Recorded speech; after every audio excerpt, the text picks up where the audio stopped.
পাক বাহিনীদের মূলত তাদের যে কাজ করত, তারা শিক্ষা প্রতিষ্ঠানে ছাত্রদের হাত থেকে কলম ফেলে দিয়ে অস্ত্র তুলে দেওয়া ছিল তাদের মূল লক্ষ্য। তথাপি দেশ বিরোধীরা স্বাধীনতার ৫৪ বছর পরে এসে ২৪শে ৫ আগস্ট ছাত্র জনতার গণ অভ্যুত্থান ব্যানার লাগিয়ে কিভাবে দেখেছেন জঙ্গি হামলার মাধ্যমে তারা রাষ্ট্র ক্ষমতা দখল করে। এটি যে ছাত্র জনতার কোনো অভ্যুত্থান ছিল না, জঙ্গি হামলা ছিল, তার একাধিক প্রমাণ ইতিমধ্যে আপনাদের মাঝে উপস্থাপন করা হয়েছে। আপনারা দেখেছেন 6.7 স্নাইপারের মাধ্যমে কিভাবে সাধারণ ছাত্র জনতাকে হত্যা করা হয়েছে। আপনারা দেখেছেন ছাত্র জনতার ব্যানার যে সকল নামধারী সমন্বয়করা ছিল, তারা যখন আন্দোলন করছিল তাদের বাটন ফোন ব্যবহার করতো। দেখেছেন কত বড় ফকিন্নির বাচ্চা সার্জিসের চেহারা খানা, হলুদ রঙের টি শার্ট পরা চোরের মতো এদিক সেদিকে তাকাতো, সেই চোরটাকে দেখেছেন। ওরা নিজের মুখে শিকারে যাইতো, হলের ক্যাম্পাসে থেকে একবেলা খাইয়া ৩৩ টাকা খাবারের বিল দিত।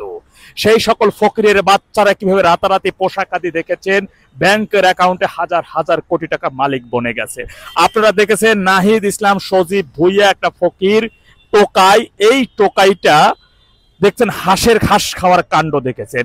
ওর পিওপিএসরা দেখছেন ২০০-৩০০ কোটি টাকার মালিক বনে গেছে, সেই দৃশ্যটি আপনারা দেখেছেন। আপনারা দেখছেন যে কোনো ধরনের দায়িত্বে নাই, কিন্তু ছাত্রদের সাধারণত কি ওদের এনসিপির কি যেন আরেকজন নেতা ছিলেন, জয়েন্ট সেক্রেটারি কি কাজী ইব্রাহিম নাকি ওর নাম, দেখছেন যে বই ছাপানোর কাজে সে ৪০০ কোটি টাকার দুর্নীতির বিষয়টি।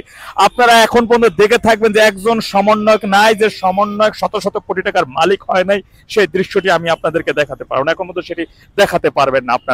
আপনারা দেখে থাকবেন যে শুধু সমন্বয়ক না, যারা উপদেষ্টা হয়েছে তাদের হাজার হাজার কোটি টাকা মালিক বনে গেছে। তথাপি আমি বলতে পারি কতগুলো ফকিরের বাচ্চা টোকাই গুলো এই আন্দোলনটাকে, এই ব্যানারটাকে ব্যবহার করে সেখানে নেতৃত্ব দিয়া ওদের ধান্দা ছিল রাষ্ট্র ক্ষমতা, যে জঙ্গিরা আসবে, জঙ্গিরা পিছন থেকে ওদেরকে লড়া দিয়েছে, আর ওরা সেই লড়াই, ওদের মূলত ধান্দা ছিল এই টাকাগুলো ওরা হাতিয়ে নিয়ে এই দেশ থেকে বিলাসী জীবনযাপন করবে অন্য দেশে গিয়ে।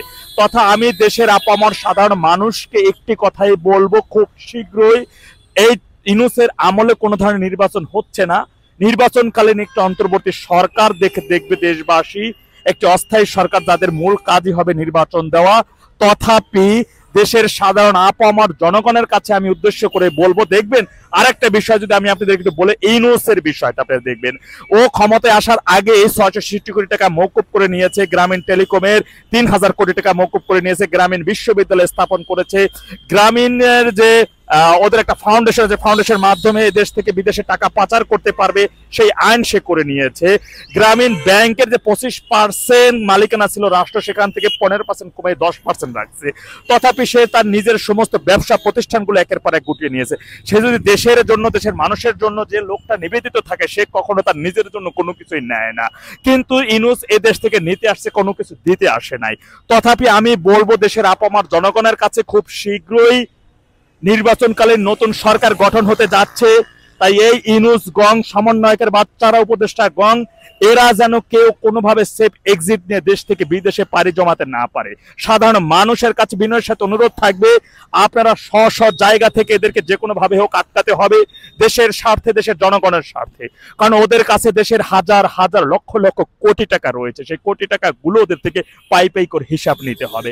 ওদের থেকে হিসাব নিতে হবে জুলাই আগস্টে যে 6 স্নাইপারের মাধ্যমে যে শুটার দিয়ে ১৪০০ শিক্ষার্থী হত্যা করেছে, ৩০০০-এর অধিক পুলিশকে হত্যা করেছে, ১ বছরের মাথায় মব ভায়োলেন্স সৃষ্টি করে সারা দেশে যে ৬০০০ সাধারণ মানুষ আওয়ামী লীগের নেতাকর্মীদের হত্যা করেছে, সেই বিষয়ে হিসাব করতে হবে। সুতরাং ওরা যেন দেশ থেকে পালাতে না পারে, দেশ থেকে চলে যেতে না পারে, তাই সাধারণ মানুষের কাছে অনুরোধ থাকবে আপনারা সজাগ দৃষ্টি স্থাপন করুন। আল্লাহ সবাইকে সঠিক বুঝদান করুন। আখির জাওয়ানা আলহামদুলিল্লাহি রাব্বিল আলামিন। আসসালামু আলাইকুম ওয়া রাহমাতুল্লাহ।